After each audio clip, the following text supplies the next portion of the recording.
Masyarakat Sulsel khususnya warga Makassar masih punya harapan memiliki stadion sepak bola sendiri. Menpora berjanji akan memperjuangkan pembangunan stadion. Harapan tersebut disampaikan oleh Menteri Pemuda dan Olahraga Dito Aryo Tejo, usai menghadiri pelantikan Wakil Bupati Luwu Timur di kantor Gubernur Sulsel, Kamis, tanggal 5 Oktober. Menurut Menteri Termuda di Kabinet Indonesia Maju tersebut, harapan untuk membangun Stadion Matoanging masih ada. Ia sendiri mengaku banyak mendapat harapan langsung dari masyarakat Sulawesi Selatan, khususnya para penggemar sepak bola agar dibangunkan stadion. Dito sendiri menyampaikan agar masyarakat Sulsel untuk sedikit bersabar, sembari Kemenpora memperjuangkan untuk dibangunnya stadion baru di Sulsel.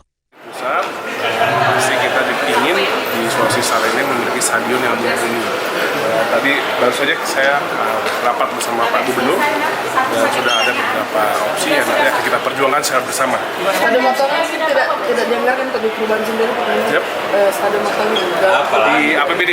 Iya, tadi saya juga nanya, tadi bahkan Pak Gubernur bercerita bahwa karena di Sulsel defisit statusnya triliun.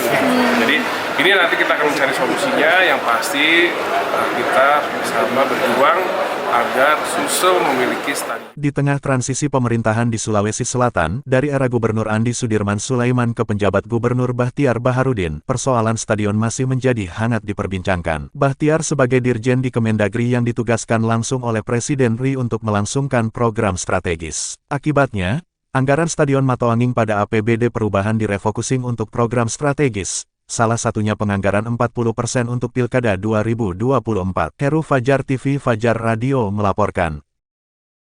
Terima kasih telah menonton. Jangan lupa subscribe, like, comment, and share. Saksikan terus informasi terbaru dengan menekan tombol lonceng hanya di channel Fajar TV.